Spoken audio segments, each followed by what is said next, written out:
How is it going, everybody? It is Glake, finally back with a new episode of the G-SYNCH podcast for you guys.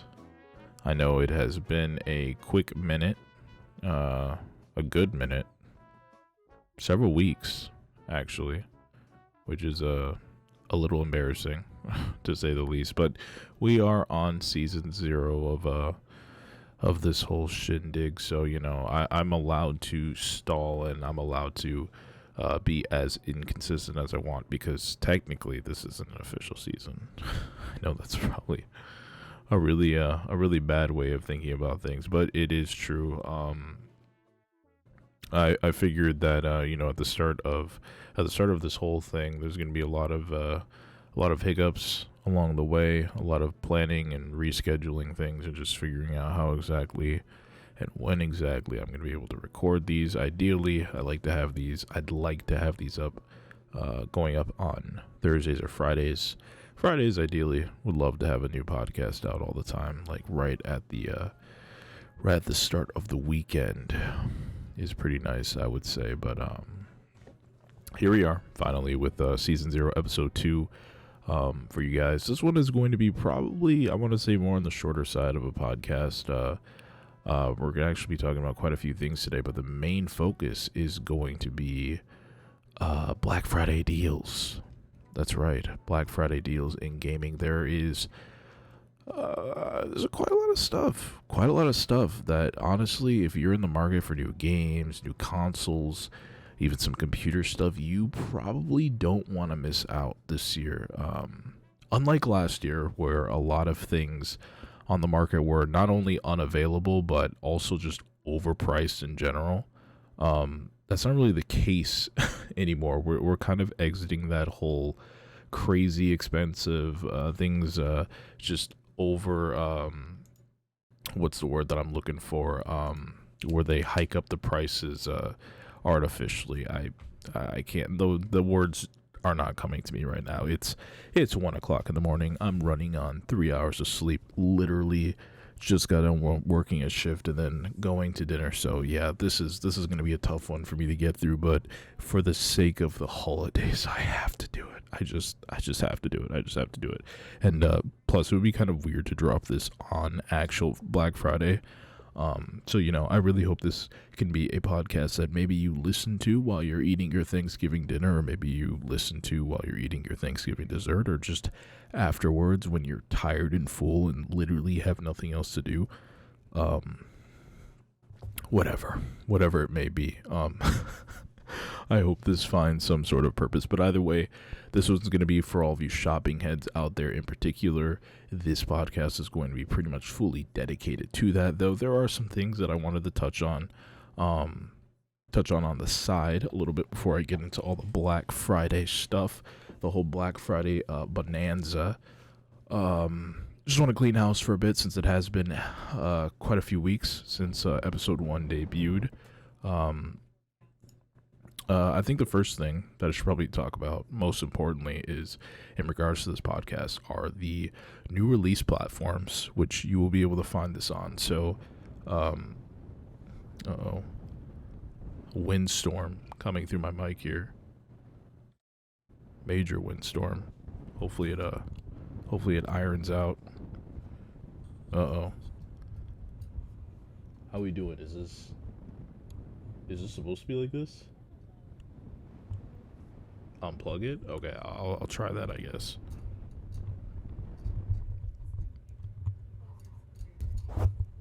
Okay, I guess I fixed it. just a little bit of toggling. Anyway, as I was saying, I think the first thing I want to touch on is the new release platforms for the podcast, since you know, as of now, as I stated before, this is a First and foremost, this will be up on the YouTube channel. Audio podcast for now, first and foremost. We have yet to move into the whole live video format territory that will be coming. Oh boy, I really awoken the mic now. I really awoken it. Oh, I did. Oh, I definitely did.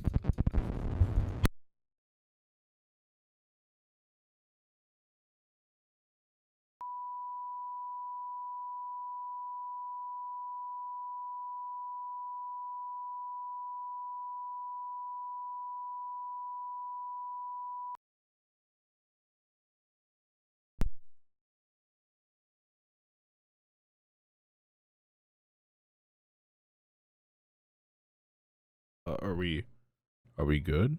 Are we back? My goodness. Leave it to a single podcast episode for everything to just quickly fall apart. My goodness. And I don't edit these, so that's going to be in the full thing.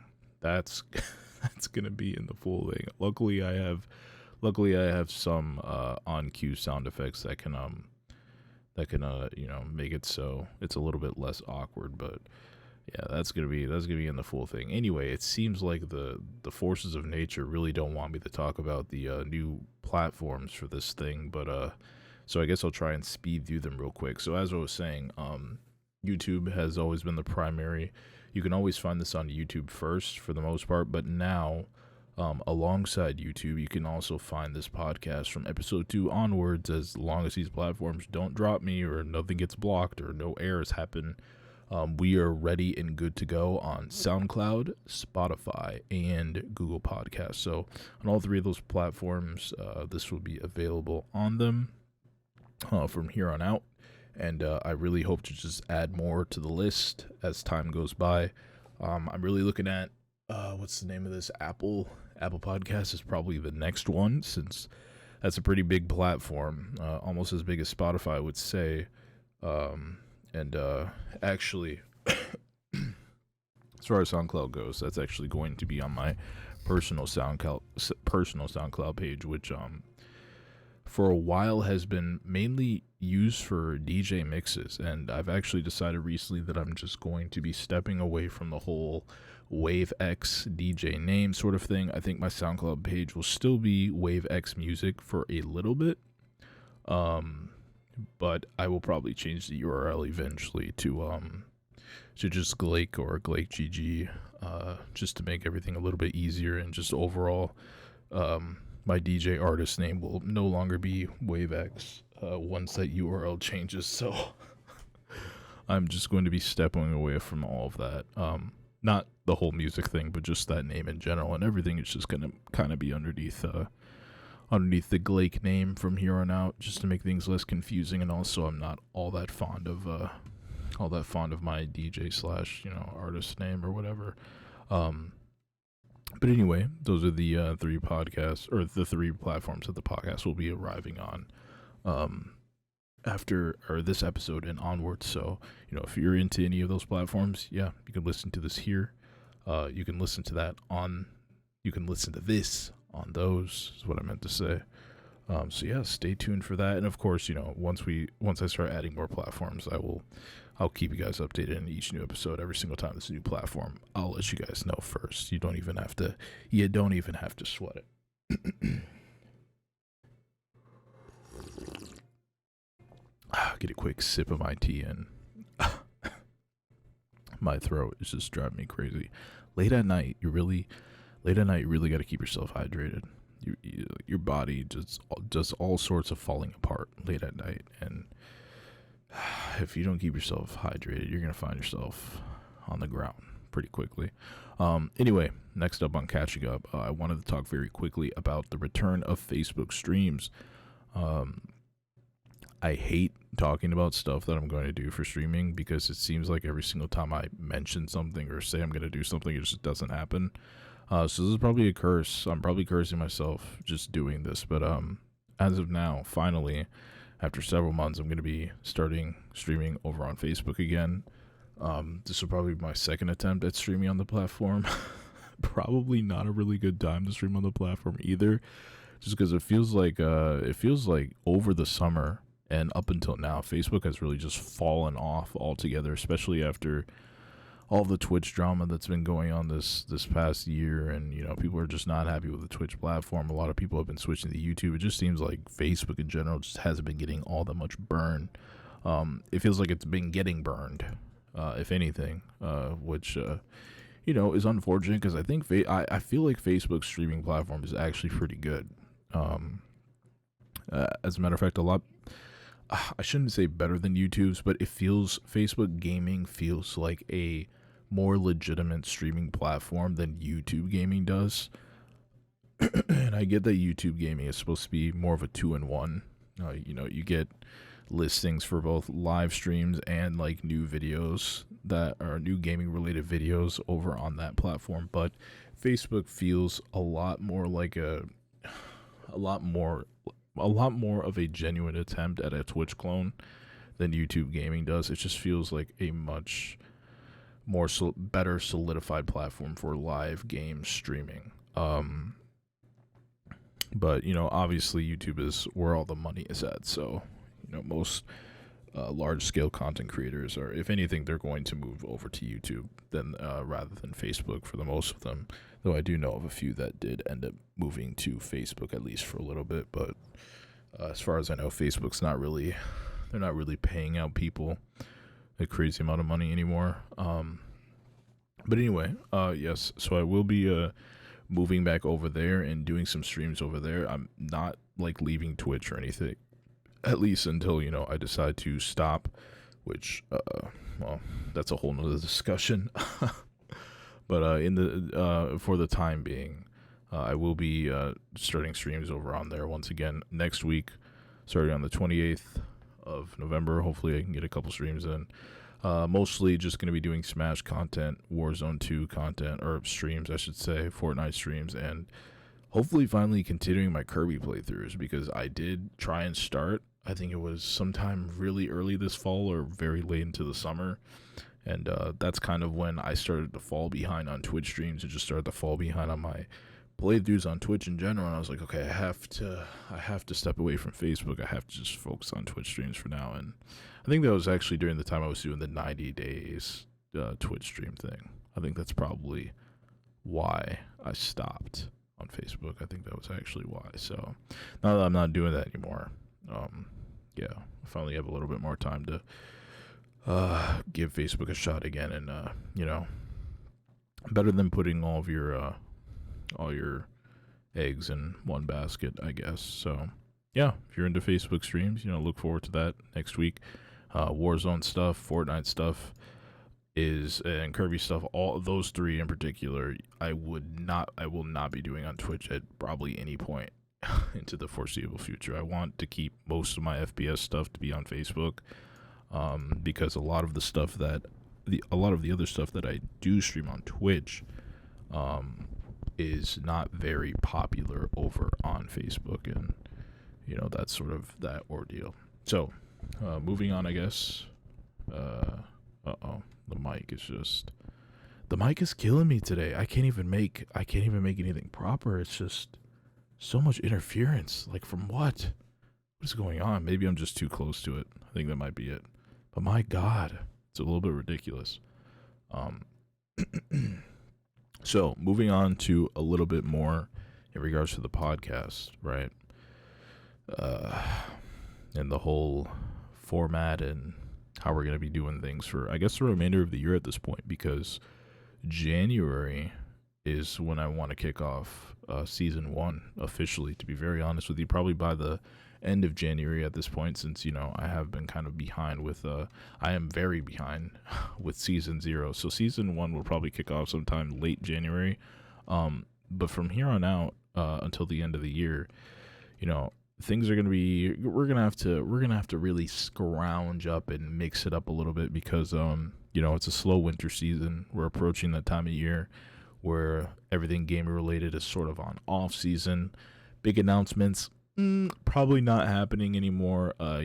Everything that pretty much all the big titles have now been released, and news is going to be slow for the most part. It feels like things are never slow anymore, to be very honest with you.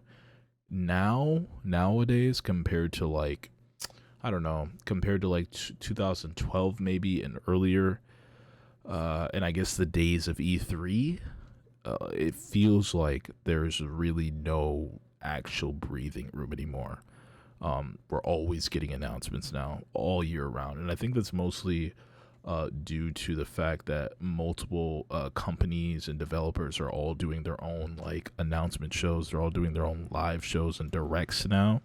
So rather than all these announcements taking place during the same time at the same event, things are a lot more spread out, happening throughout the year, and there's never really a dry period. Sure, there's a dry release period, and we are definitely entering that for sure.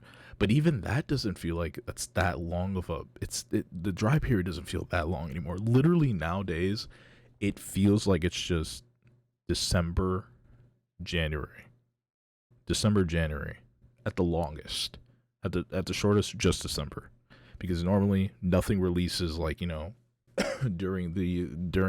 if nothing releases really past that point of the first week of December, and then it sort of stays that way until the new year, and then we start seeing some stuff. Sometimes that carries through January, but most of the time we get late January releases, and then things crazy pick up again, and that's actually what's going to be happening next year. We literally don't get a break. I think at this point, though, I'm trying to think if there are any other major releases coming out in December. I feel like pretty much everything has dropped. The next major release that I can think of right now is World of Warcraft Dragonflight, the Dragonflight expansion, which is coming out on Monday, on the 20th of November. And as far as I know, that's probably it.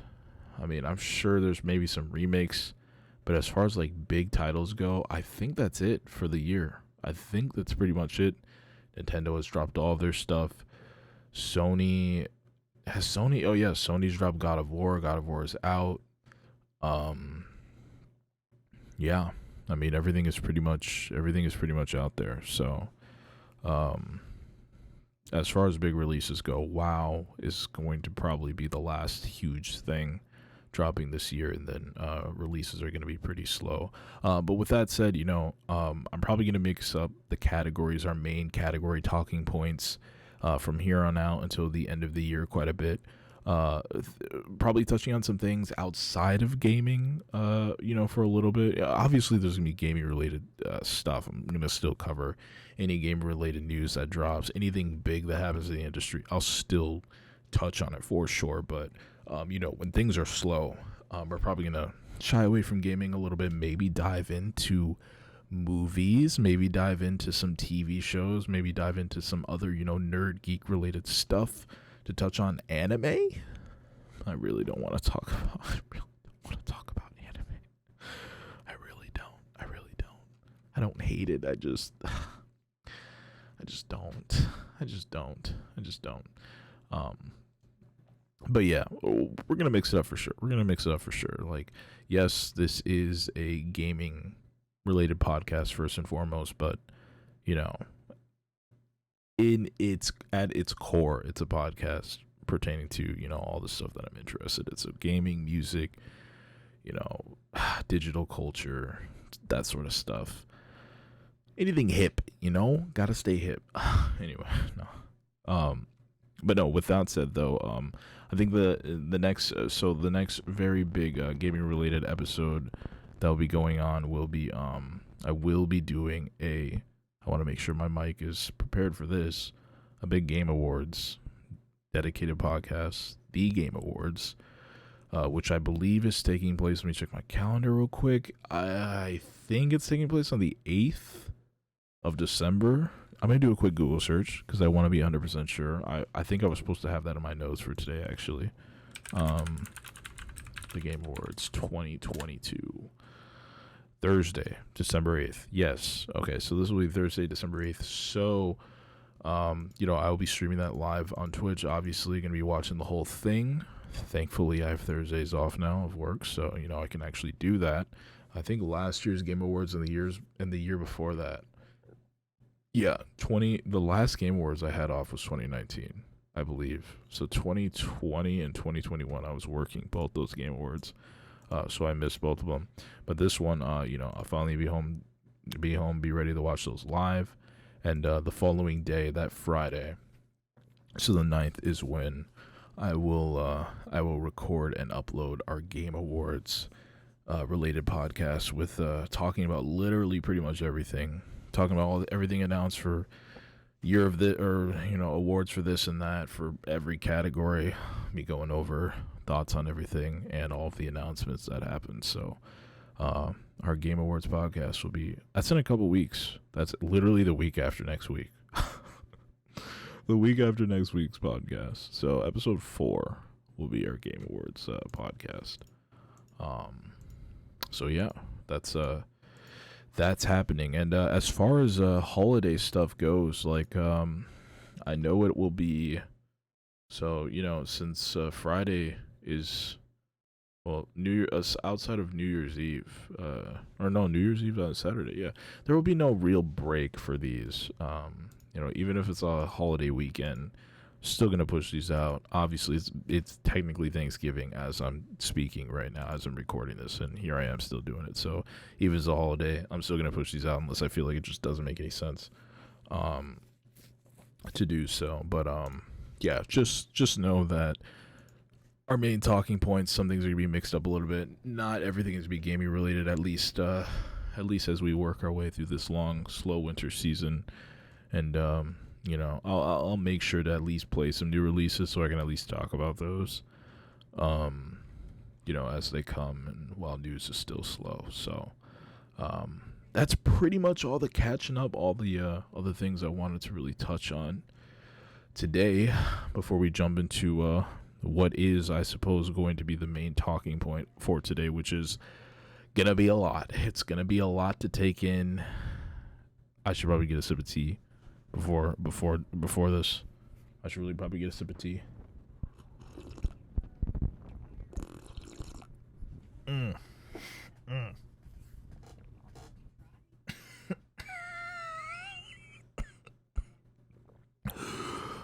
Oh boy.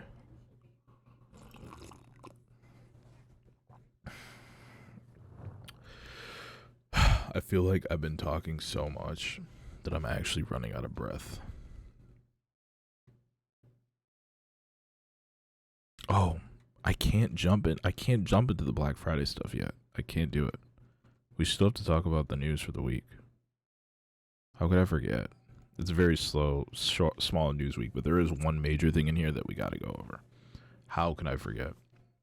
So first and foremost, Mario Kart 8 Deluxe Booster Course Wave 3 has been announced. Nintendo is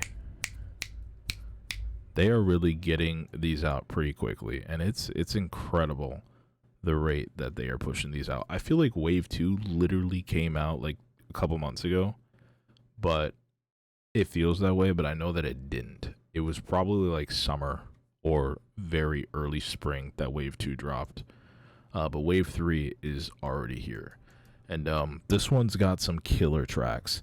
I know Maple Tree Way is in this track, and if you guys don't know, that track from Mario Kart 7 is probably one of the best tracks from Mario Kart 7. Top 3 track for sure from that entry.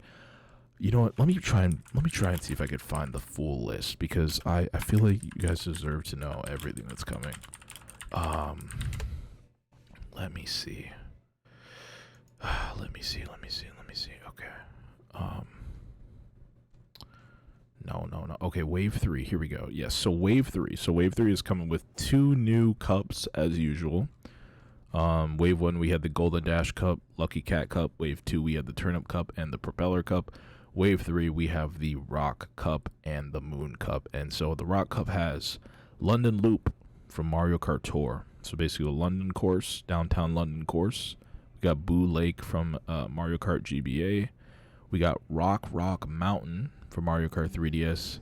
And we have Maple Tree Way from Mario Kart Wii? Wait a second, hold on. Treeway was a Mario Kart Wii stage or course? Are you serious? No, get out of town. Dude, I never played that stage on MK Wii. And I played MK Wii enough. I played it enough to hate it. I hated that game. I hated Mario Kart on the Wii. I thought when they introduced bikes, it was the most ridiculous thing ever. I hated that so much. Obviously, I love the bikes now. I'm glad they exist. But at the time, I hated it. I'm stunned that this is a Wii stage. I always thought it was 3DS because that's where I remember it from.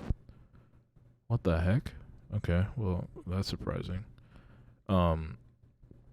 Anyway, for Moon Cup, we've got Berlin Byways for Mario Kart Tour. We've got Peach Gardens from Mario Kart DS. We've got Merry Mountain, which is a brand new original stage, I believe, which is very nice. And then we have, it's like a Christmas course. I love that. And then we have Rainbow Road, the Mario Kart 3DS variant. And I think that's a lot of people's favorite Rainbow Road because it's the one with the guardrails. It's like the one that you really can't really fall off of. Like, you have to try hard to actually fall off. You have to be crazy reckless to fall off of that one. I think there's maybe a couple parts in there with no rails. I think like the beginning of the very start. Like maybe the first couple yards, and then there's just guardrails. That's why I loved it. That's why it was my favorite one. There's freaking guardrails. It's great. I should probably get a release date, right? I want to say December 2nd. I want to say December 2nd. It's dropping. Great. Now I gotta pull up. I gotta pull up this thing. Let me see. I gotta pull it up. December 7th. So the week. Okay. Yeah. So literally in 3 weeks. 1 week, basically. 2 weeks, basically.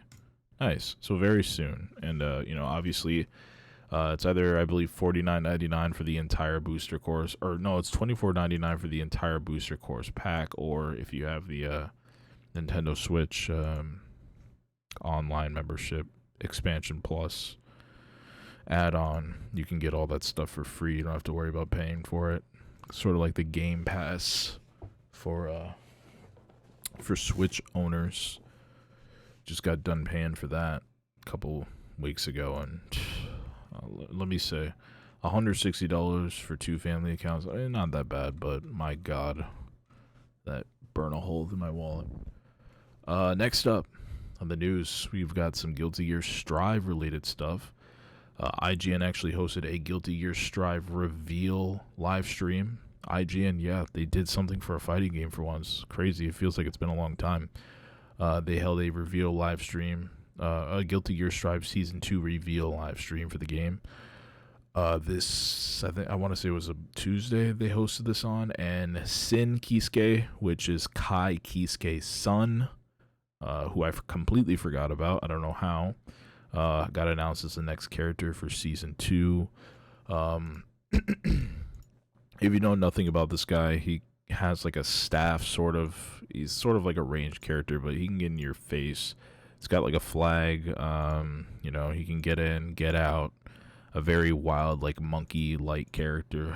It's the best way I could describe him, honestly. Is he's very wild, jumping in, jumping out, swinging on the pole. He's all types of nonsense, but he's a pretty cool character, I want to say. I'm not like crazy familiar with Guilty Gear characters because Strive is really the only Strive is the Guilty Gear game I've played the most. So most of these characters are like completely unknown to me as far as how their playstyle is. I was really hoping that this was going to be Slayer, who is my favorite Guilty Gear character. I was really hoping it was finally going to be him.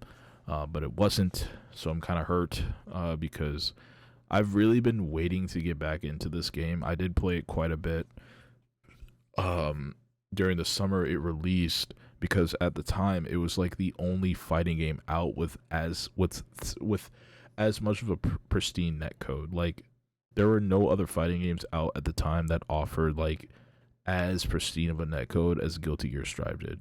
I mean, sure, you have stuff on Fightcade, but as far as I know, maybe Skullgirls came close. But Strive was really the cream of the crop at the time. Um, for netcode. As far as modern stuff goes, I know like the old Guilty Gear,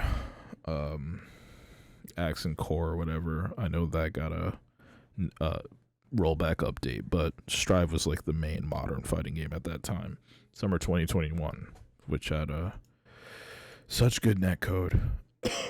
But after that point in time, I sort of stopped playing. But I'm looking for an excuse to get back in. I really am, and I was really hoping Slayer was going to be it. But I think honestly, a patch, a decent balanced patch, would be enough for me to start playing again.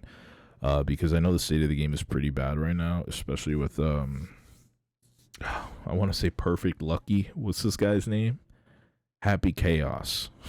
I was gonna say Perfect Happy Chaos. He's been dominating pretty well.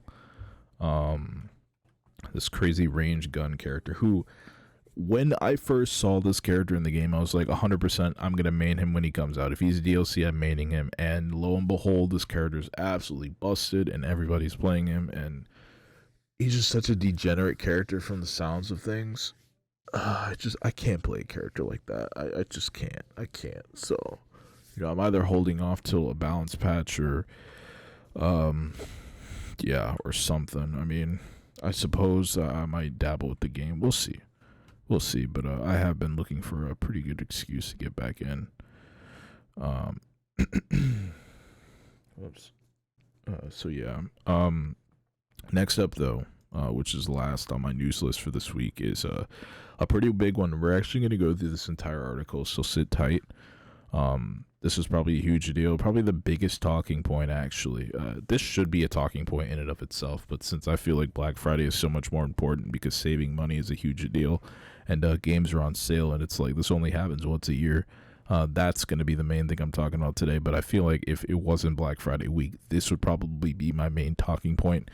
And seeing as it's almost 2 o'clock in the morning, I really don't have the brain power to just, lay out all my thoughts on this, especially since I'm going to be reading through this whole thing on the fly. But we're going to be going through the whole Microsoft 10-year Call of Duty proposition deal with Sony, because this has just been the biggest drama. I've been hearing so much about this.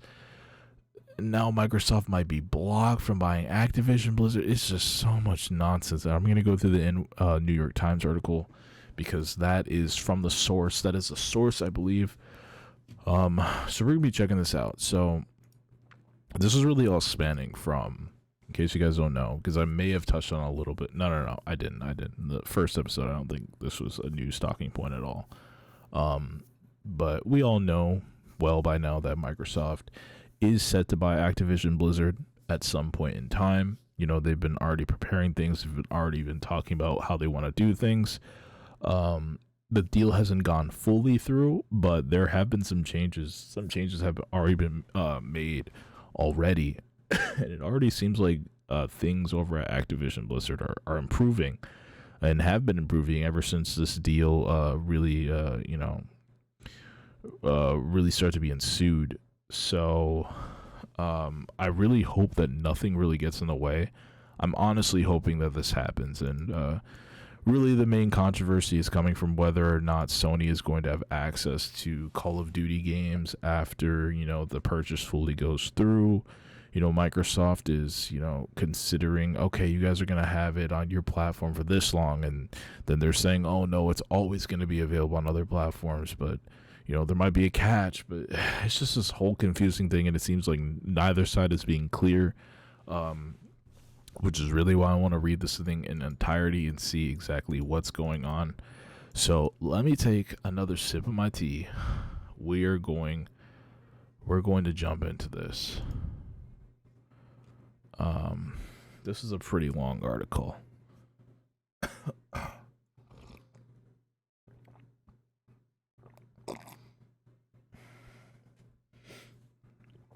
All right. So here we go.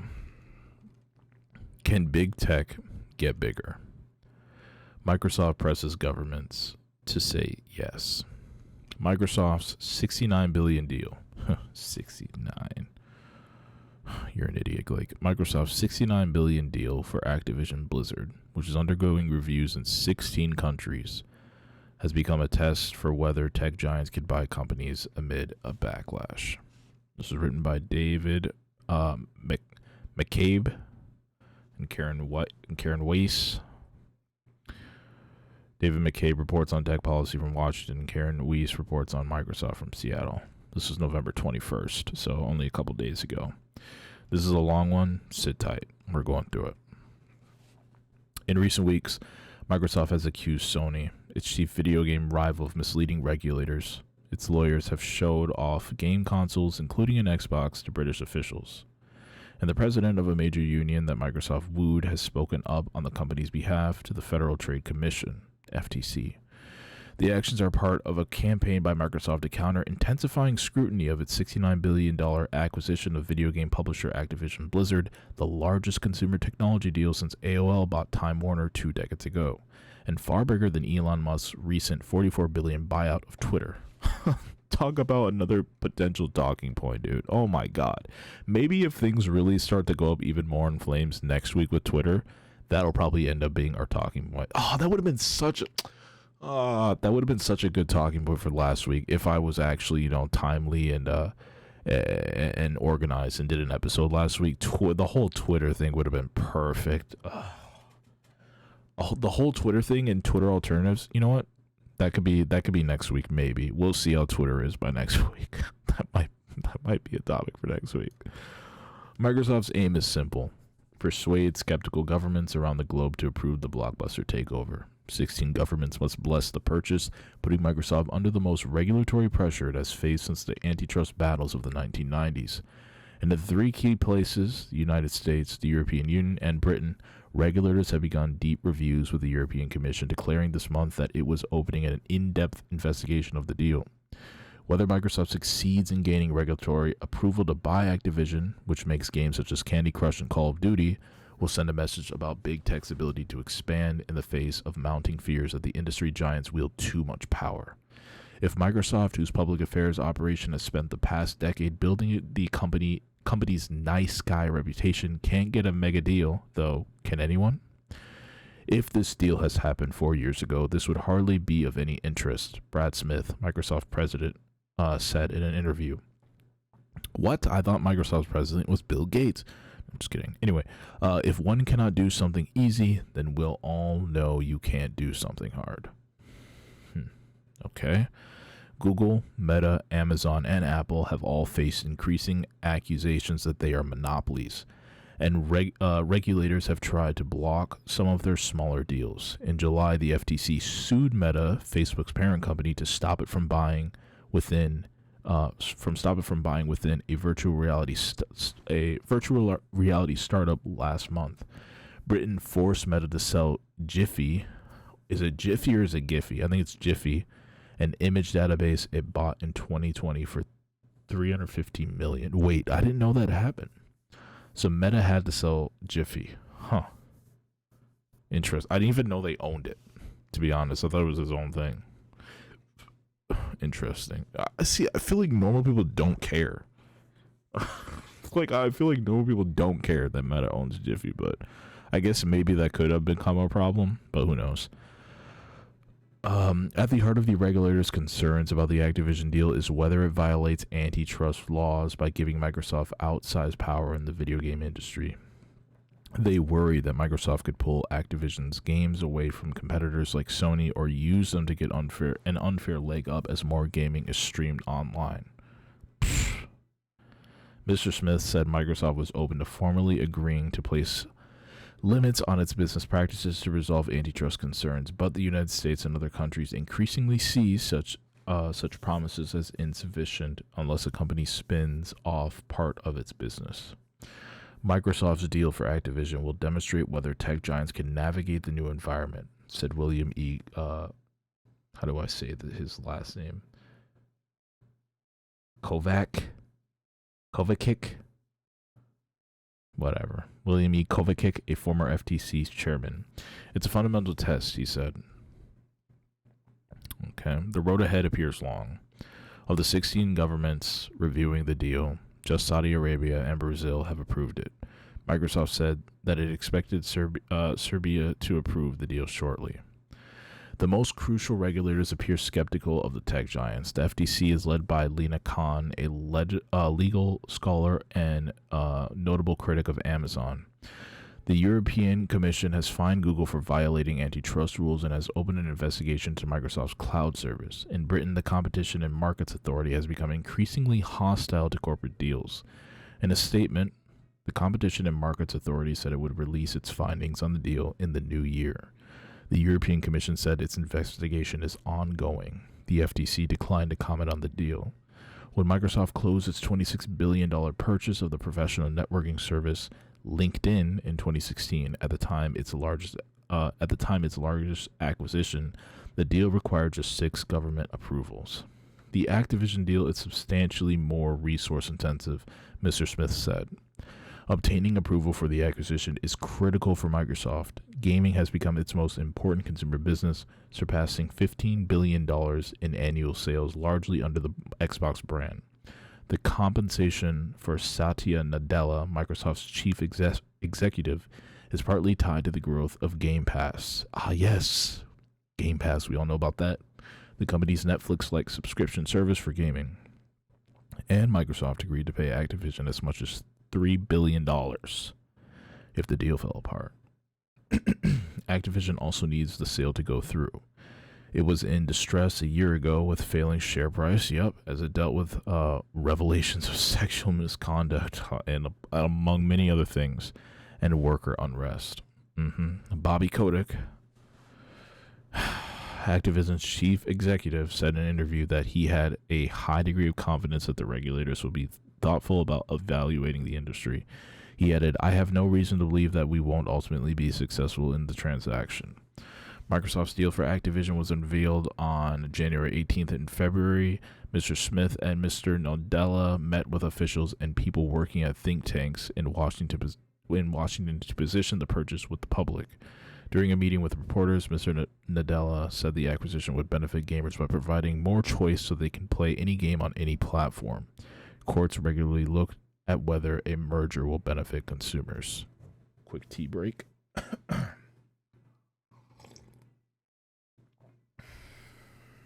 Several senators asked the FTC to closely examine the acquisition's impact on workers.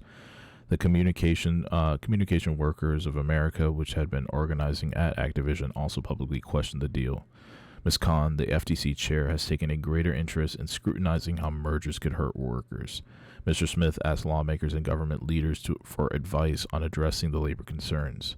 In June, Microsoft hammered out an agreement with the CWA promising not to oppose unionization at Activision.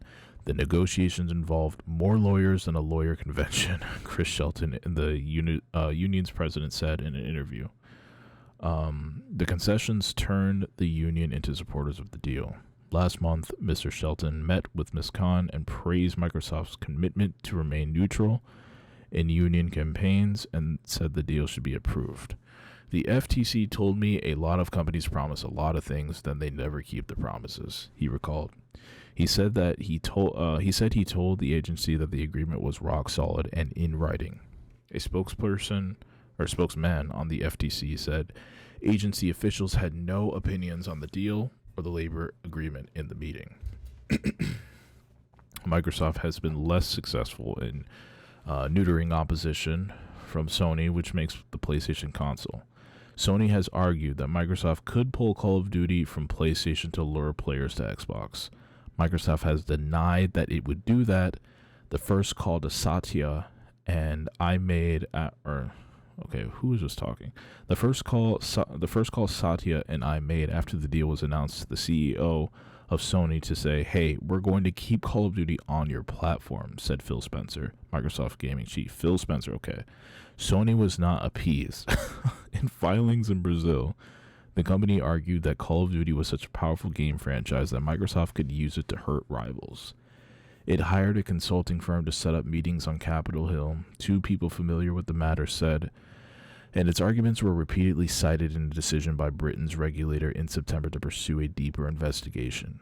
Microsoft accused Sony of misleading the regulator, saying it overstated the importance of Call of Duty to its viability. Mr. Spencer said that maintaining and growing the existing Call of Duty business is pretty central to the economics of the deal.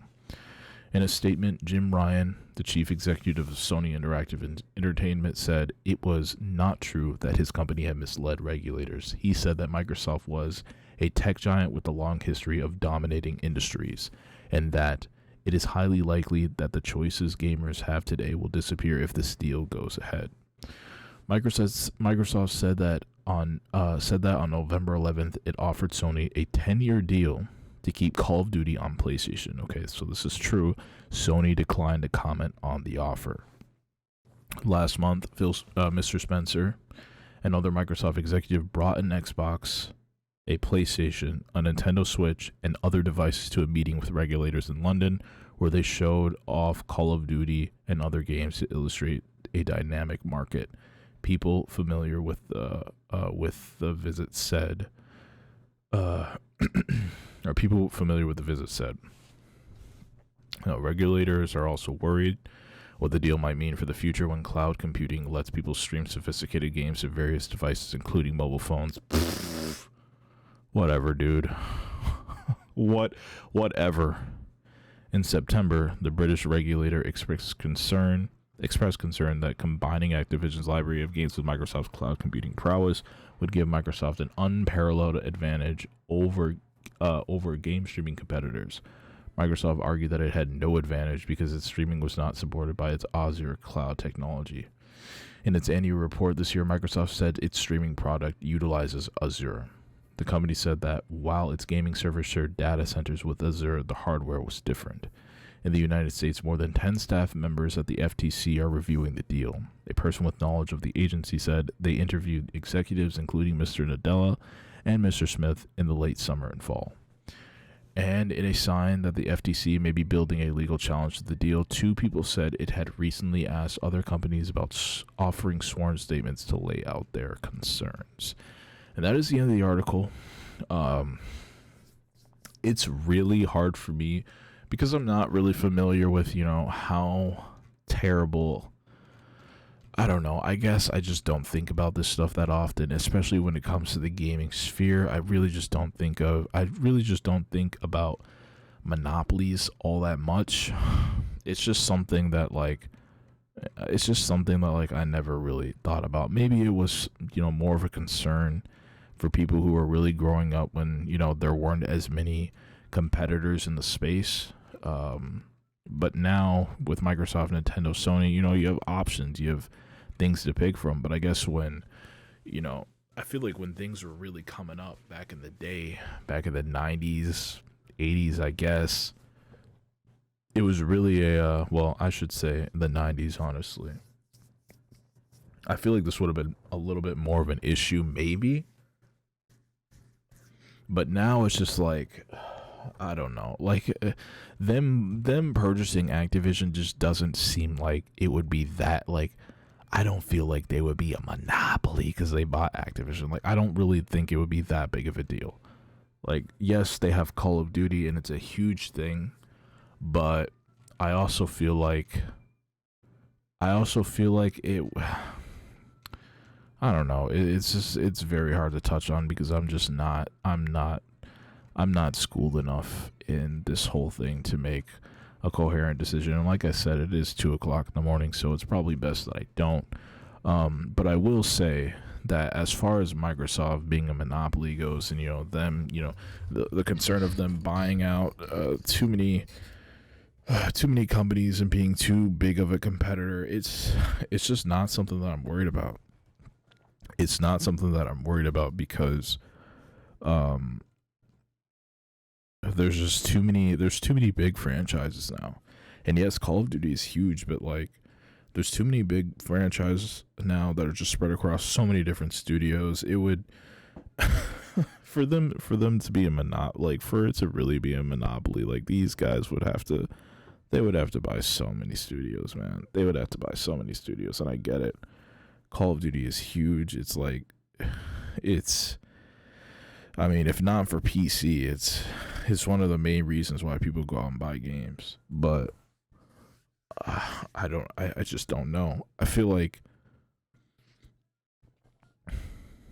I don't know. I feel like, are we eventually maybe going to reach a point where PC gaming is the standard? Maybe not. Maybe not. Um, I don't know. I honestly don't know. I feel like I just can't provide any valuable information on this. Um, Literally, all I can say is that this doesn't really concern me at all. And the fact that they brought in cloud gaming as concerns, like, give me a break. Give me a freaking break. Give me a freaking break. Like, yeah, sure, it might be a thing of the future, maybe, but we are so far off from that being the standard. Like, did you guys not see how bad Stadia just flopped? Did you not? Are you not paying attention? Like, cloud gaming shouldn't even be like it shouldn't even be a twinkle of a worry, dude. Like, that's how far off that crap is from really being a legitimate way to go about playing games and having a good gaming experience. Like, give me a break. We're years. I think we're a couple decades away from that. From that, I honestly think we're a couple decades away from that being like a legitimate way to game. But that's just me. So I just found that funny that they threw that in there. But anyway, that was that we're probably going to hear a lot more about this whole deal, because now they have to review everything. We're probably going to hear a lot more about it within the next several months. So this is probably going to come up a lot for the next good while here on this podcast. So stay tuned, because I'm going to be talking about this again, and any of the the most latest developments that come out of this, I'm going to touch on for sure. So yeah.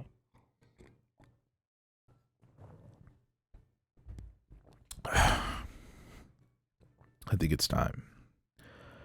I think it's finally high time that we hop into the Black Friday Bonanza banter. Oh yeah, it's gonna be a good time. We're gonna do it right now. So, Black Friday, obviously this Friday, at the time that I'm recording this is Thanksgiving, so you don't have a lot of time to listen to this whole thing and figure out what you want to get. But I did my best to compile up what I feel like are the best deals for each platform that's out there, each of the main three platforms that's out there. Some of the best stuff that you definitely should be picking up this weekend, I guess, because I mean, I guess now Black Friday is no longer just Friday. It starts the week of Thanksgiving and runs until Cyber Monday, and then it seems like the deals start to dwindle off. Most of the stuff that I've seen, and a lot of the stuff that actually I have jotted down on here, a lot of these deals end on the 28th and the 29th. Most of the stuff is the 29th. And that's probably because the 28th is Cyber Monday. So, keep that in mind, that once November 30th, December 1st hits, a lot of these deals probably won't be available again until, what the heck? Who the heck is street racing outside? My God. Freaking Captain Falcon and the gang. Okay, so most of these deals, probably won't come back again until maybe like after Christmas sales. I'm assuming, because sometimes there are after Christmas sales, but otherwise, a lot of this stuff, some of this stuff today, for sure, you gotta get on it like ASAP this week, because I know some of these for sure are not coming back. And we're gonna get to that, but I'm gonna start with the Nintendo stuff first, because honestly speaking, I feel like Nintendo probably has the most lackluster deals this year, and you I don't know, you might not think so, because one of these categories are super short, but it's a huge deal. Super short, but a huge deal. But out of the three, I feel like Nintendo has the least going for them this year. Even though these are some pretty good prices, I just feel like they could be doing so much more. So I guess first and foremost, we're gonna start with the Nintendo Switch. So, if you were hoping to get an OLED Switch on sale this year, not gonna happen. Those are still $34.99. I'm assuming it's probably because, it's still expensive to manufacture these things. If you guys remember last year, the OLED was kind of in high demand for a little bit. It came out last year, right? Yeah, I believe it did come out last year. Like along with Metroid. I think it came out in the summer, but it was a little bit high in demand for a good 3 months or so, and into the holiday season was a little bit hard to find. Um, and yeah, it still hasn't had a price cut or anything. It's still the same price.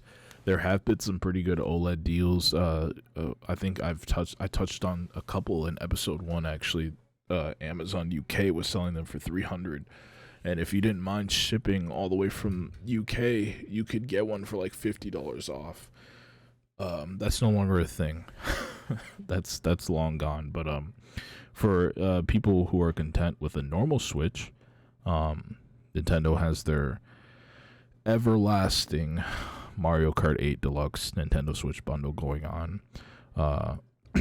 At most places, it's going to be $299. So it's just a normal Nintendo Switch bundled with Mario Kart 8 Deluxe. $299. Target for a fact is going to have this, but I would check with literally any place that sells Nintendo Switch consoles normally. Check and see if they're going to have the bundle deal. And on top of that, I think this bundle in general might be exclusive to a couple locations, but if you see another Switch bundle, maybe you could ask for a price match. I don't know, something like that. You could try it. But this is like the trusty bundle they have always gone with every single holiday season. I want to say since the Nintendo DS era. Since the Nintendo DS era, they've always been doing this. They did this for Mario Kart DS. They had the red DS during the holiday season with Mario Kart DS. They did this for the Wii, the red Wii. Was it red? I think it was just a normal color Wii, maybe.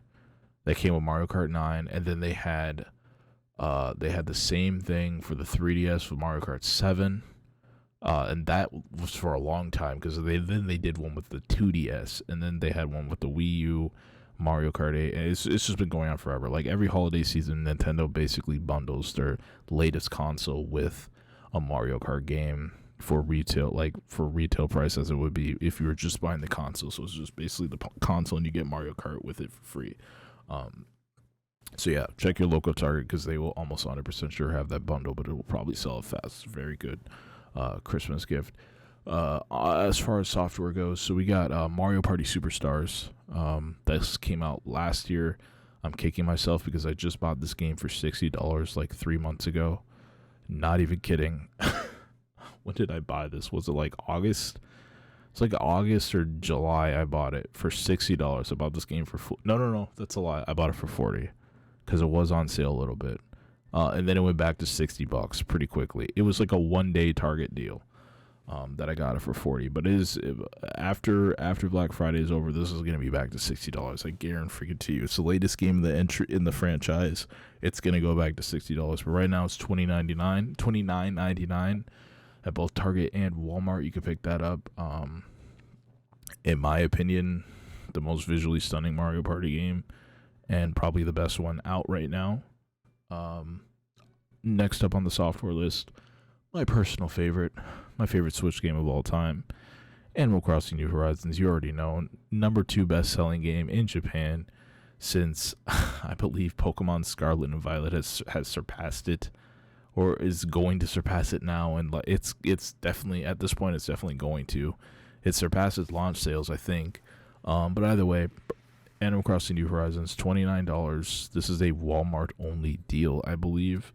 I think the game is $40 everywhere else, but I think the $29 is the cheapest I could find, and as far as I know, Walmart only is the only place you can get this at $29. But again, if there's no Walmart near you, price match with your local retailer if they offer that, and you should be able to get it for $29 anywhere. Next up, we got Legend of Zelda Breath of the Wild for the same price, $29.99.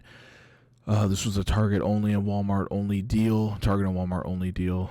Breath of the Wild has been out for like 6 years now. It's been 5 or 6 years now. Maybe it was 4 years. I don't know. It's been out for a while now. But yeah, for some reason this game is still like $50 normally. But yeah, get it for almost half off, right? It's one of the best Zelda games of all time, according to most people. Can't wait to fully get my hands on that. And if you haven't played through it yet, the second game is coming out this spring, so now is probably the best time to pick that up. If you want to get as a gift for someone, definitely do that. So $29.99, Target and Walmart. Uh-oh, you know, drink of tea. Oh, boy.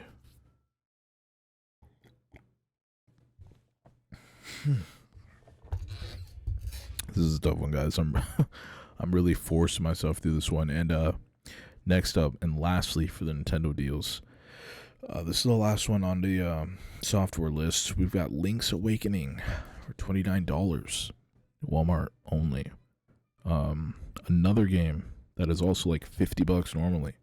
And I think I saw some other deals on Link's Awakening that were like $40. But as far as I know, Walmart is the cheapest place to get it for $29. Again, price match. Do that. You won't regret it.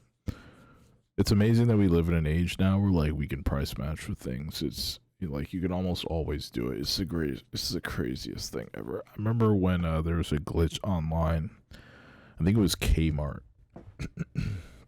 And this was back in what was this? I think this was back in 2015 or 2016. Kmart for the new Nintendo 3DS.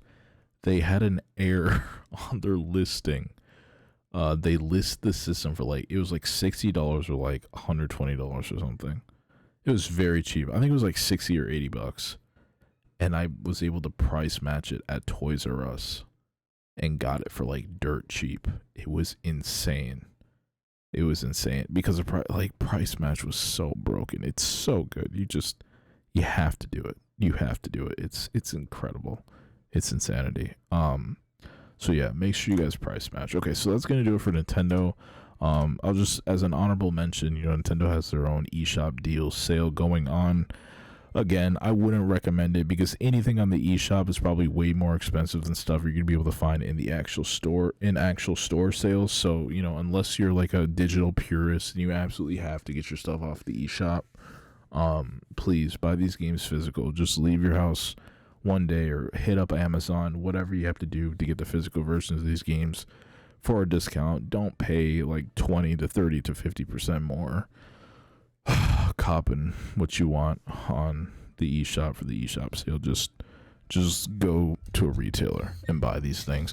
Moving on to Xbox, the shortest deals list I have on here, but probably the hugest deals going on. So you guys aren't gonna believe this one, so hang on to your pants. Hang on to your pants.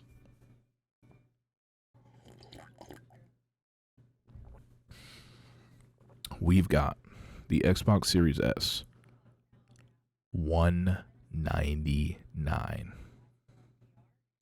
Yeah, you heard it right. $199. Now, this time last year, people were freaking out that the system dropped to $249.99 for once. It was the first next-gen system to drop in price. $249.99. Now you can get this for $200 only. However, most places are doing $230, I believe, $229.99.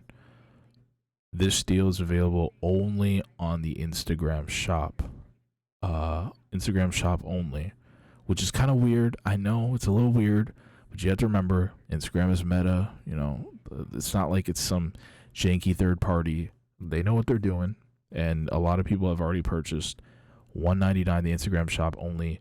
They have been selling out but replenishing stock, so God knows how long this will actually last, because that is a steal. You're not gonna be able to find an Xbox Series S anywhere any cheaper, and since Instagram shop isn't like, it's not actually a retailer, I don't think you're gonna be able to price match. So if you're looking for an Xbox Series S, make sure you scoop this deal. Now moving on, You thought that was a good deal? We've got the Xbox Series X. Hold your pants. Hold your pants. $399. Instagram shop only. $399 Instagram shop only. Oh my God, that's a steal. That is a steal. And this isn't that big of a surprise because the Series X was on sale. I believe it was on sale on Newegg for, what was it, $450 or maybe maybe it was about the same price. Maybe it was $450. Maybe it was like $425. I can't quite remember how much it was, but it was in the 400s. It was about at least $50 off. A couple like a month ago. It was going on. The deal was going on when I did episode 1. But the catch was you had to pay with Zip, which is a pay in 4 sort of service. So I mean, you could still pay it off all right away, the full amount if you want it, with no added interest, but you had to pay with Zip was the catch. But this is flat out, you could just buy it for $399. This is the cheapest it's been ever. And this is a next generation console we're talking about. Xbox Series X stronger than the PS5. If you put all the specs side by side on a table, the Xbox Series X is actually a stronger system than the PS5. So if you're not all that crazy about PS5 exclusives, you want the strongest console available on the market, get the Series X. It is the strongest console on the market. And right now it's somehow miraculously it's cheaper than a PS5. You can get it for you get it for basically $100 off. It's MSRP, normal MSRP, which is normally $49.99. So you can get it for a full $100 off. So if you even had a thought about buying a Series X, you should really just get this. This is such a good price, and if you feel like reselling it, you could once the deal goes away. Again, Instagram shop only, won't last for sure. I almost can guarantee like this is gonna be gone after Black Friday itself. So if it's not already completely sold out, they have been replenishing stock. So Lord knows how long it's gonna last, but that is such a huge deal. It's incredible. But yeah, that's it. That's all I have for Xbox deal listings, and the reason being is because Game Pass exists. So I mean, like, Xbox, like, they don't need to put anything on sale because Game Pass exists. Pay $15, you'd have access to like the entire Xbox catalog. It's actually that ridiculous. However, I do believe that Modern Warfare 2 is going to be on sale like $10 off. I'm gonna get to that, but I believe it's gonna be on sale maybe $10 off as well for Xbox. I believe it might actually be a PlayStation only deal, but you know, normally it's for Xbox as well. So, yeah, might want to double check on that. But you know, I was gonna add that, but I wasn't 100% sure if it was an Xbox deal because I hadn't seen anything about it. But normally when COD goes on sale during Black Friday, it's for both PS and Xbox. So, moving on to PlayStation deals real quick. I'm gonna grab my water.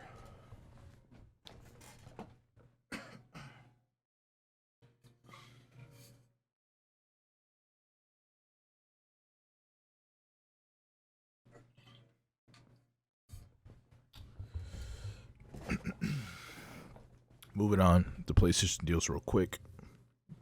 So, we have got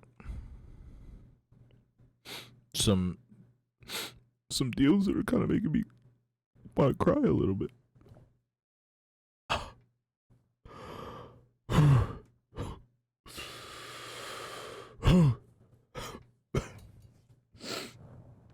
Let me tell you something about this, man. Yo, what am I looking at? Gran Turismo 7. The game I waited forever for. The game that I picked up the moment I ordered my PlayStation 5 a couple months ago. I spent $70. I spent $70 on this game. Albeit I did buy the anniversary edition. I spent $70 and the game is now $15 mother freaking dollars.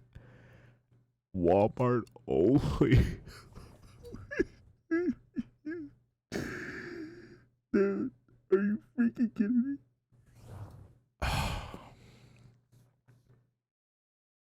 This is the last time I'm ever going to make this mistake.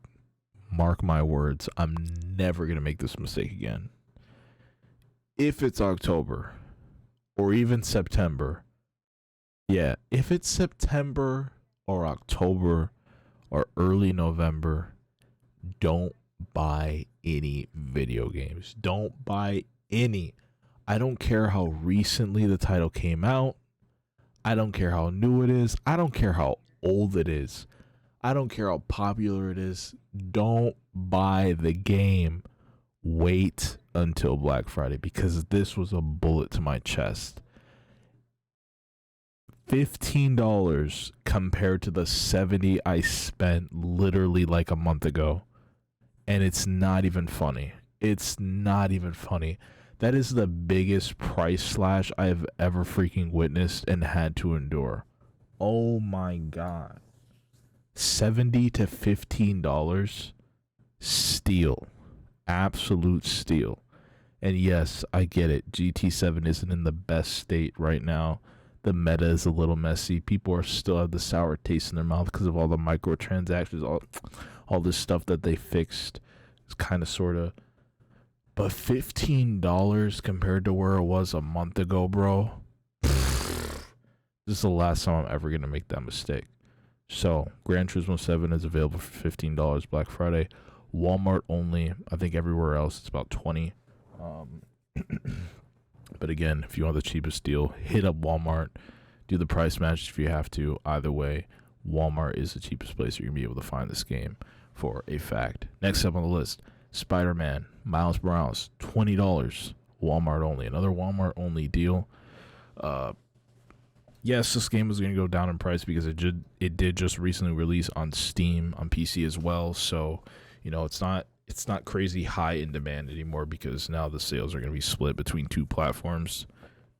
So yeah, I don't really see Spider-Man games going up that much higher anymore because you know, it's on two platforms now. This one was kind of a surprise. $29 for Sonic Frontiers. Walmart only.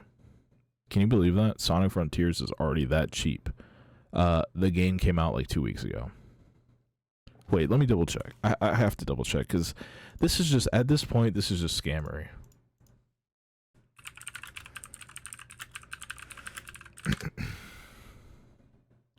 Bro, the game literally came out last week. No, I'm sorry. It was 2 weeks ago. It came out November 8th. I guarantee you this game was $69.99 on PC. Probably $70 on PS5 Series X. This game just came out 2 weeks ago. It's $29 now. I'm sorry, what? I'm sorry, what? I'm sorry, what? Dude, I'm not buying anything. I'm not buying any games in the fall anymore. I'm just not going to do it. I'm not going to do it. I'm not going to do it. I'm not. I'm done. I'm done. This is the last time. This is the last time. I'm surprised that Scarlet and Violet aren't on sale already. I'm surprised that they don't have like at least a $20 price slash, because this is ridiculous. This game came out 2 weeks ago. This game came out like 2 Tuesdays ago. 2 Tuesdays ago, and it's already $29. Are you freaking kidding me? Are people gonna get refunds? $29. Dudes just got done spending $40 extra, and it's $29 now. Walmart only. Next up, Demon Souls. Yeah. If you guys know me personally, you know, if you ever watch my streams, if you're one of the few people who watch my streams, you know that we're getting ready for Demon Souls this coming December. It's been a long time coming. I've been meaning to play this game, the original, been meaning to play since 2009. Never got it for, 2009. Never got it for Christmas in 2010 when I asked for it, along with my PS3. I didn't get the game. I got Little Big Planet instead.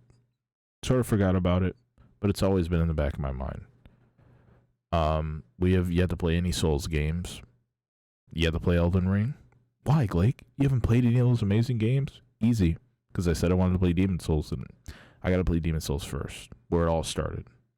Demon Souls, $25, Amazon. However, right now it's $29 on Amazon.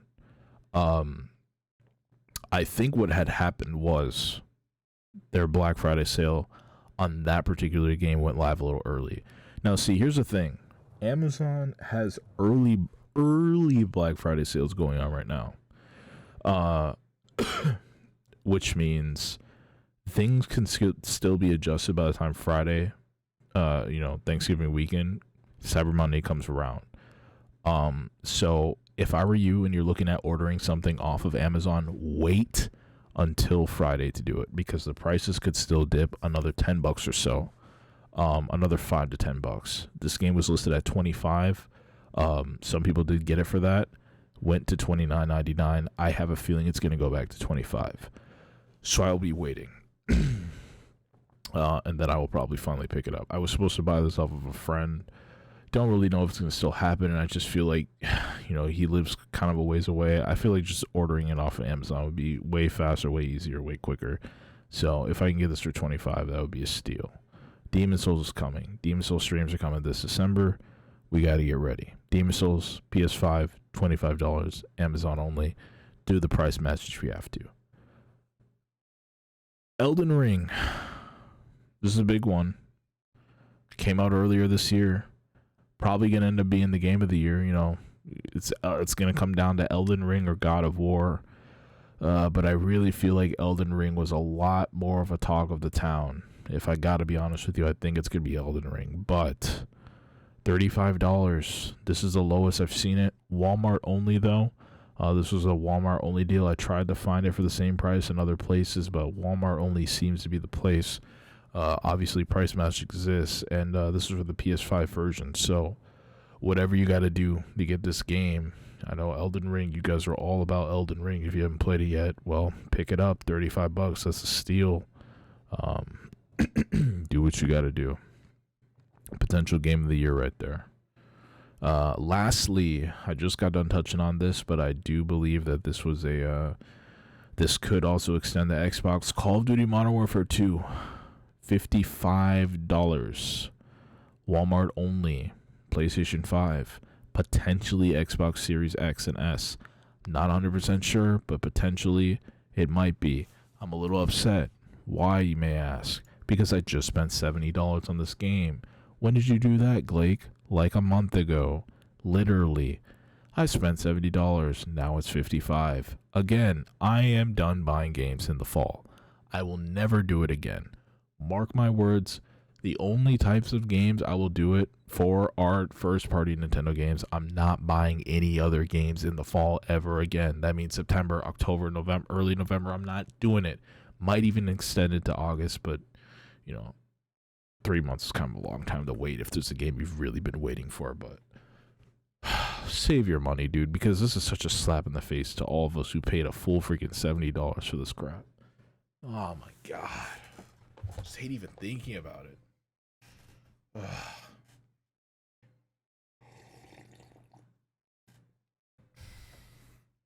It's a pain. It's pain. But it is what it is. Alright. Moving on past the consoles. That's it for the consoles. I think that's probably where most of the interest is going to lie. Hopefully these are, some things that spark you guys' interest. There's a lot of stuff on sale. There's accessories. There's all sorts of stuff. So make sure you check out, all the retailers and see what everybody has to offer if you have to. I know some pretty good places that I got some of these deals from. Wario64 on Twitter. What's the name of this? What's the name of this Twitter account? I know Twitter is kind of a sensitive topic right now. Wario64. What was the other one? There's some others. I think it's gaming tech deals. Check those places out. And just check Amazon frequently because they be updating stuff every now and again. I'm seeing things right now, Live Alive, or Yeah, Live. This game just came out on the Switch in the summer. It's $33 right now on Amazon. It's crazy. Xenoblade Chronicles 3 I'm seeing is $39 right now on Amazon. Fire Emblem Warriors is $27 on Amazon right now. It's just these deals are all over the place. Like, things are going fast. Elix 2, $15. Elden Ring. The Elden Ring is $35 at GameStop now and Walmart. So GameStop now is also offering Elden Ring for $35. So yeah, make sure you guys get on that. Buy two, get one pre-owned is also live on GameStop. This is coming from Warrior64's account, by the way. And yeah, I'm looking at some of these prices. Walmart definitely has the cheapest deals. Walmart is definitely the cheapest. My God. Though it is buy two pre-owned, get one free, Walmart definitely has the cheapest deals, man. Just buy your stuff from Walmart and you're almost getting the exact same deal. So yeah, moving on though, I want to close this out with the PC related stuff real quick. So there are some pretty big PC parts stuff that's going on. I guess we'll start with the AMD CPU sales. AMD, all of their more recent line of CPUs have gone on sale over on Amazon, I believe, is where you can find them for the cheapest. So I'm going to read off to you guys exactly what's on sale and their pricing. So we have the AMD Ryzen 5800 8-core 16-thread processor. This is available for $234, quite a steal. We got the Ryzen 9 5900X 12-core 24-thread processor for $341. Huge steal if you ask me. We got the Ryzen 5 5600 6-core 12-thread for $120. We've got the Ryzen 5 5600 X-core. Is this the same thing? No, this is a 5600X 6-core 12-thread for $191. We've got the more brand new recent this year's Ryzen 9 7950X 16-core 32-thread processor for $626. We got the AMD, is this the same thing? No, this is different. Ryzen 5 5600 regular 5600 6-core 12-thread for $128. Then we got the Ryzen 7 5800 X3D 8-core 16-thread for $359. Then we've got the Ryzen 7 5700G 8-core 16-thread for $178. Back to some more recent processors. We got the Ryzen 9 7900X 12-core 24-thread $473. Huge steal on the most recent AMD generation. Is this AM5, I believe? And then we've got AMD Ryzen 7 770 7700 8-core 16-thread processor for $348. This is again their most recent line. I believe that's everything. Oh wait, no, hold the phone. Yeah, I think that's everything pretty much for the main line. Okay, so one more thing from their most recent line. We've got the AMD Ryzen 5 7600X 6-core 12-thread for $248. So yeah, their latest line of processors are all on sale. So make sure you guys check that out on Amazon. I believe it's the cheapest place you could find them. Talk about a steal on here. If you don't need the newest and the latest and greatest thing, especially considering that the more recent processors, their 7000 line, I believe, requires DDR5 RAM. If you don't want to go with that, the Ryzen 9 5900X 12-core is what you probably want to be on. And for $341, and this comes with Uncharted with purchase. So yeah, I think most of these come with Uncharted. All the Ryzen 7s and Ryzen 9s come with Uncharted, so keep that in mind.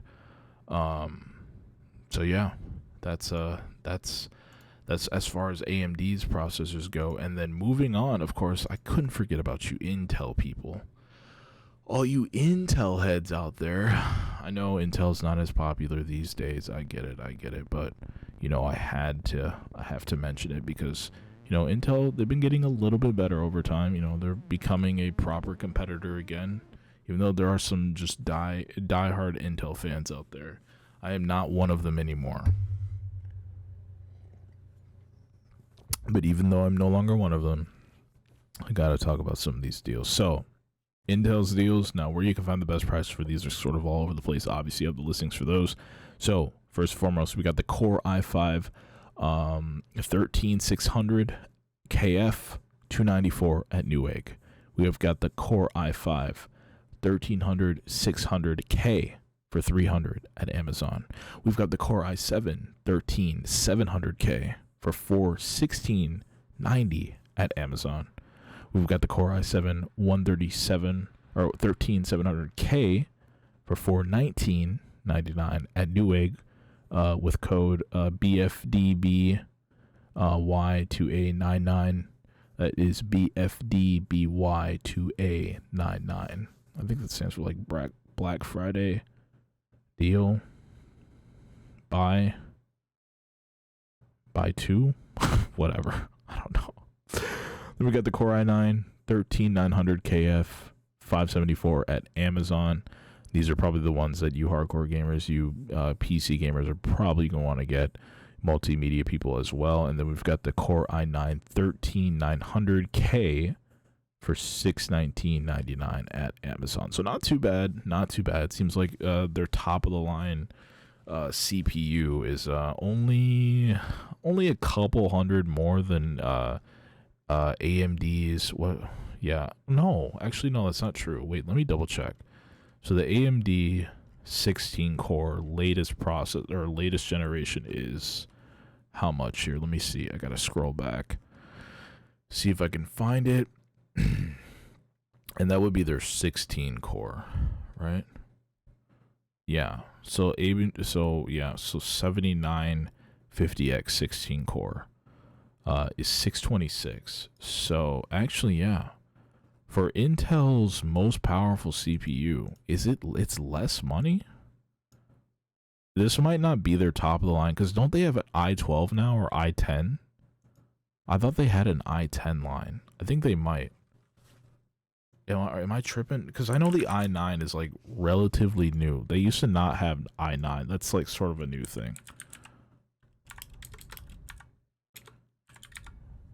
Is there an i10? No, it goes up to i9. But yeah, I guess that might actually be the most powerful one in the i9 line. So it's cheaper than Ryzen's, although, you know, keep in mind Ryzen has two models of their i9 or their Ryzen 9s, and so does Intel. But it seems like Intel's top i9 is cheaper than Ryzen's top Ryzen 9. So something to keep in mind if you are not sure which CPU brand you want to go with. And then I know it's bittersweet. We're coming to the end here. Moving on to the final deals. We've got probably the most important thing, in my opinion, especially these days, if you are in the market for hopping into the PC, or if you're looking to hop into the PC gaming market, we've got graphics cards. And yes, don't fret. I've got both graphics cards from the AMD brand and the GeForce brand. So don't sweat. These are the best prices I can find. So we're jumping right into it. Here we go. I guess we could start with AMD, right? So, right off top, we got the MSI Mech Radeon RX 6700 XT for $36.99 on Newegg. We got the FXX Speedster Merc C319 Radeon RX 6800 XT, $604.99 at Best Buy. We've got the XFX Speedster SWFT 319 Radeon 6900 XT Core at $669 on Amazon. And then we've got, is that it for AMD? That's it for AMD. Wild. These are the best AMD prices. Which is not that bad. The 6900 XT, my God, that really dropped in price. Whoa. Yeah, the 6900 XT dropped in price a lot. Like, this thing was definitely even in the summer, Like even in like July, August, it was not no $600 because prices started to go down. Prices started to go down tremendously. I want to say the end of August, September is when I really saw things tank, and that was around the time where I was thinking, should I just sell them? Should I just get the 3090? But I kept telling myself over and over again, dude, just wait till they announce the new line. Just wait till they. I had to keep telling myself that, but I really did want to just get a 3090 or get a 6900 XT in the fall. I really did, but obviously now the 4090 got announced. There's nothing else I would want. It's just that's the end game. But it's crazy because like I would have paid, dude. I would like retail for a 6900 XT was like 1,000, maybe like 800. I would have paid. Yeah, it went back down to retail close. I would have paid like $1,000 for it if this were like July or August, and now this thing is $669. Incredible, just crazy. Which is just wild. And the 6800 XT was like $800. But at the time, I was like, holy crap, what a steal. Definitely not. Oh my god, how prices fall. Incredible, right? Huh. Something else. Moving on to RTX though, we've got the moving on to the RTX RTX line. NVIDIA line, I should say. Why did I say GeForce? NVIDIA line. There are some GeForces on here, but moving on to the NVIDIA line of cards, we've got the MSI RTX 3060.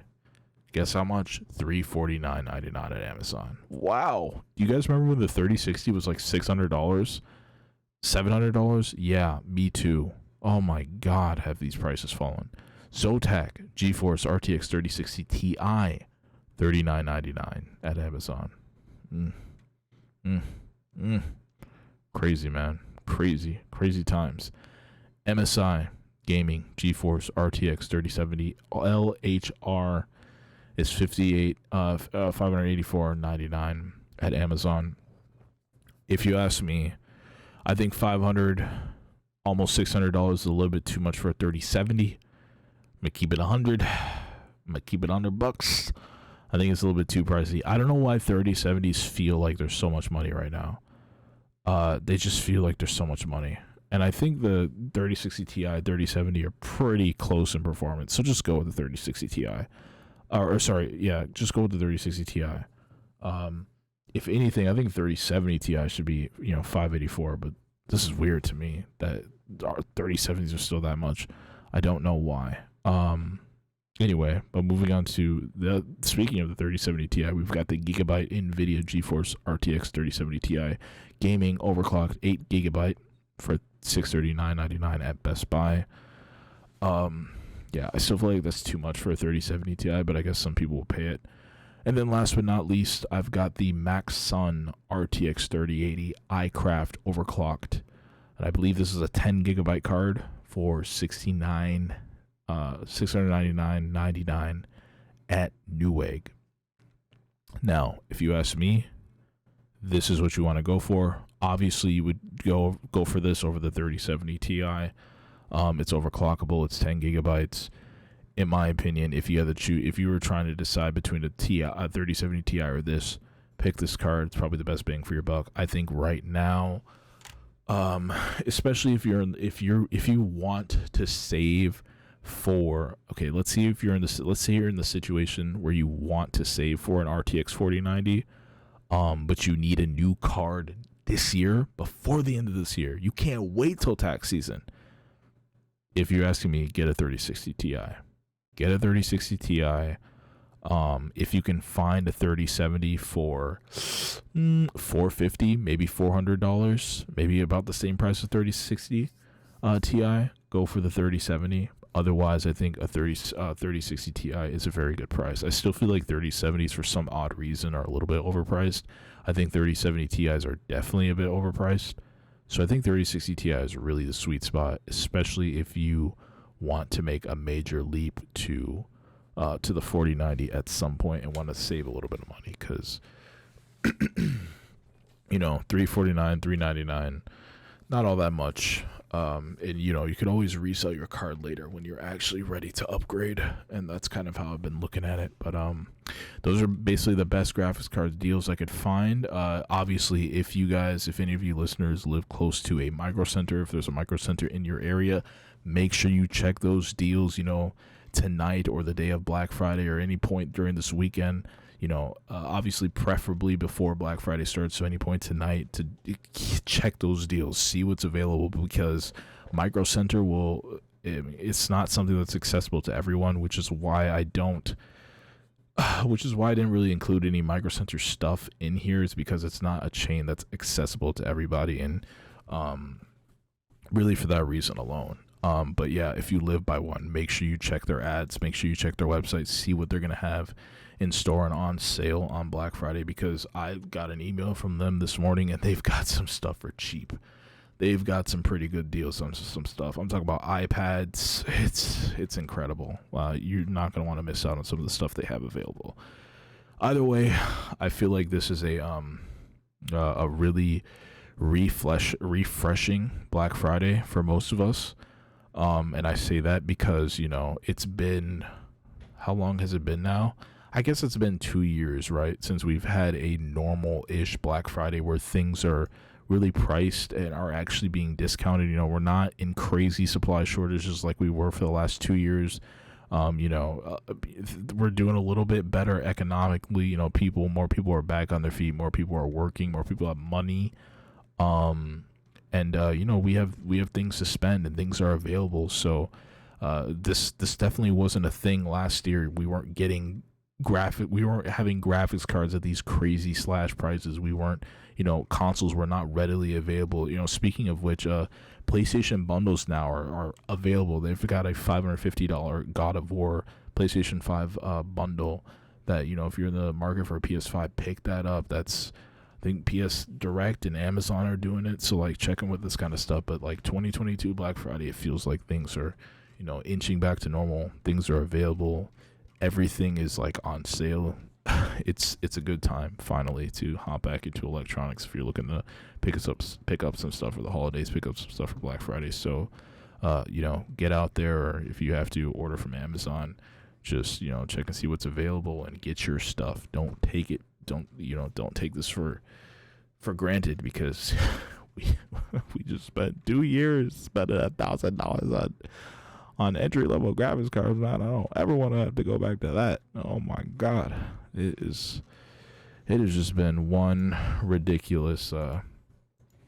crazy, ridiculous long process, and I'm just glad that things are sort of returning back to normal, and I can enjoy yet another Black Friday holiday. So anyway, this has been a very long episode, a special Black Friday episode of G-SYNC podcast. Hope you guys enjoyed it for this week. Like I said, once again, this is going to be available on Spotify, Google Podcasts, and my SoundCloud page. So, you'll be able to listen to this here. And, yeah, hopefully you guys had fun. I know it's been a bumpy ride today with all the mic issues. It's late. My brain's not working. And I'm out of breath. How much longer can I do this? I don't even know. You guys know where to find me. Twitter, @GlakeGG. On Facebook as well, @GlakeGG. Instagram, GlakeRuno. I'm everywhere. I'm even on Hive now. GlakeGG over there as well. Twitch, twitch.tv/GGLake. Man, I can't wait to change that. But that's going to do it for this episode of G-SYNC. Episode 2. Thank you for listening, guys. You guys have a great holiday, great Thanksgiving, a very fulfilling Black Friday. Save some money, get some stuff. And I'll see you guys hopefully next week for episode 3, where we'll be talking about more random stuff. Take care, you guys. Thanks for listening. I'm out. Peace.